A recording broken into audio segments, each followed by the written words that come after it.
Bapak Ibu, para kadang kinasih, simbah-simbah lan adik-adik, para rama suster bruder berkah dalem Gusti, sugeng rawuh wonten ing PDSK channel menika. Kados pundi kabar panjenengan? Mugi-mugi bagas kasarasan kesehatan kawilujengan tansah mengku kula panjenengan sami anggenipun kelampahi gesang ing dinten menika, lan mugi-mugi lumantar panglimbang basa Jawi waosan Injil kula panjenengan sansaya saged nggayuh iman kapitadosan ingkang leres lan mantep.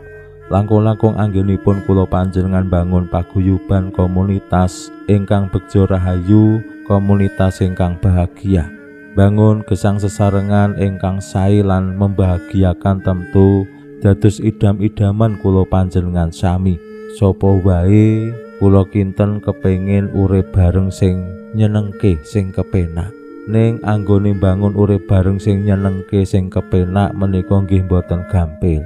Kadangkala apa wae wis diupadi kanggo nggayuh sing sae, sing becik, sing nyenengke, ana-ana wae prakarane, ana-ana wae sesandungane, lan menika betahaken kesabaran sing tingkat tinggi. Menapa malih jaman kula panjenengan sakmenika sing kadangkala hawane wis panas banget yen awan, yen saben dina liwat dalan gedhe anane ya mung gampang gawe emosi mergo rame, wong numpak pit motor, numpak mobil sok-sok ya yak-yakan ora manut aturan, wong nyebrang ya kadangkala sakarepe dhewe.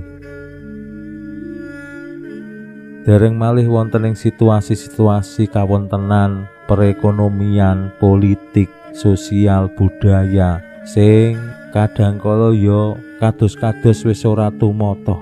Sapa sing kuwasa kuwi sing menang, sing kuat kuwi sing nindes sing lemah. Nah menika gegambaran gesang sesarengan sing kados-kados tebih banget kalih gambaran sing nyenengke.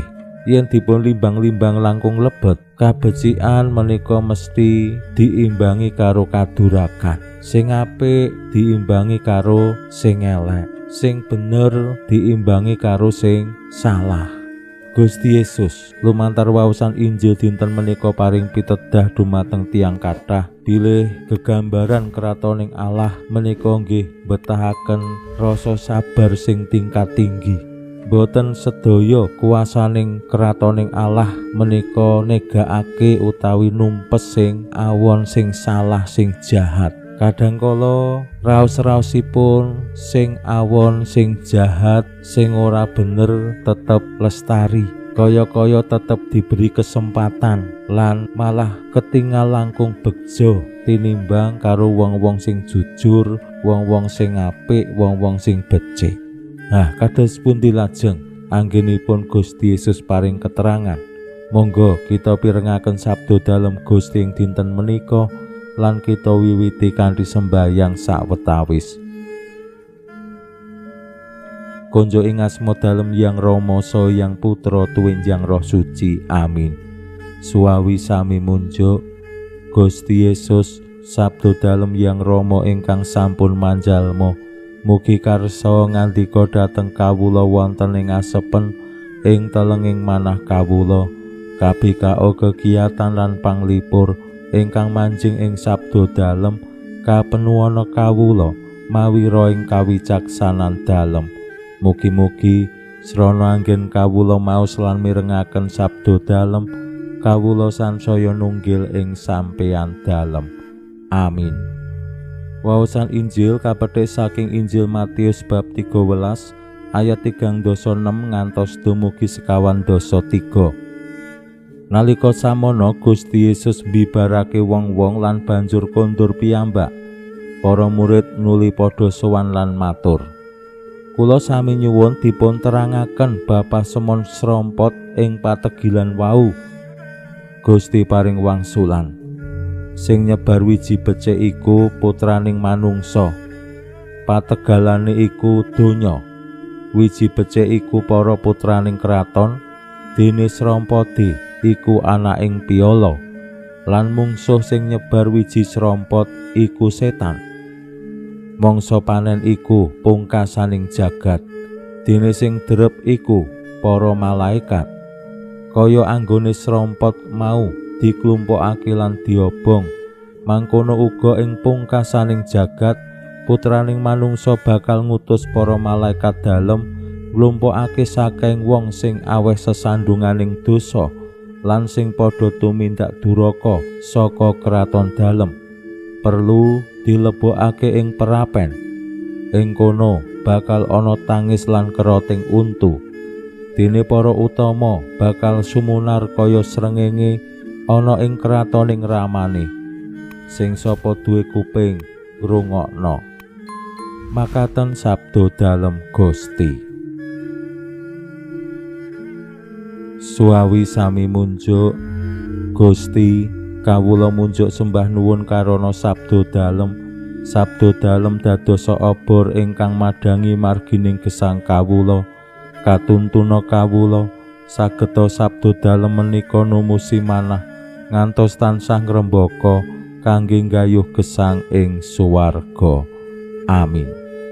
Bapak Ibu para kadang kinasih simbah-simbah lan adik-adik, waosan Injil dinten menika nglajengaken gegambaran dalem Gusti menggaing kratoning suwarga kados tiyang sing nyebar wiji becik ning kok anggone tuwuh bareng-bareng karo wiji sing ala srompot. Kanthi cetha Gusti nerangake marang para murid dalem gegambaran bab kratoning swarga kala wau. Wiji sing apik lan wiji sing ala asale wis beda. Wiji sing sae menika gegambaran putraning kraton, wiji sing ala menika gegambaraning anaking piyala. Sing nyebar wiji apik menika putraning manungsa, sing nyebar wiji ala menika setan.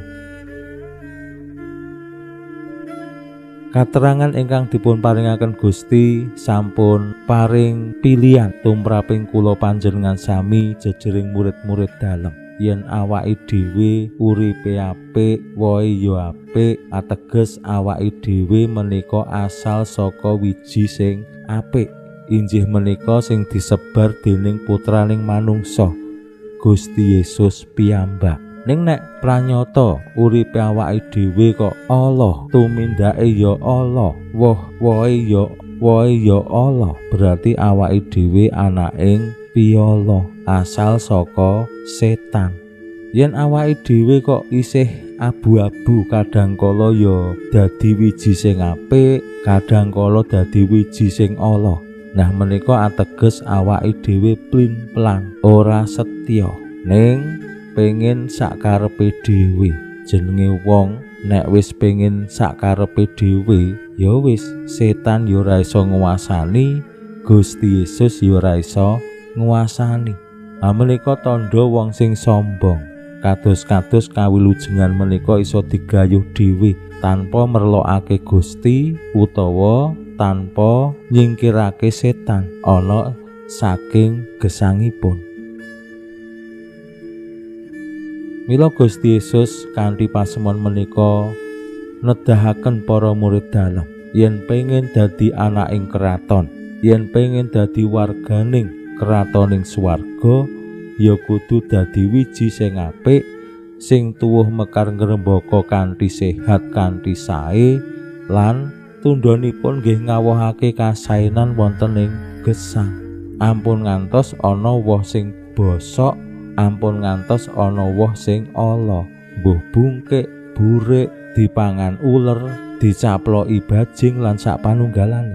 Kudu dadi woh sing nengsemake.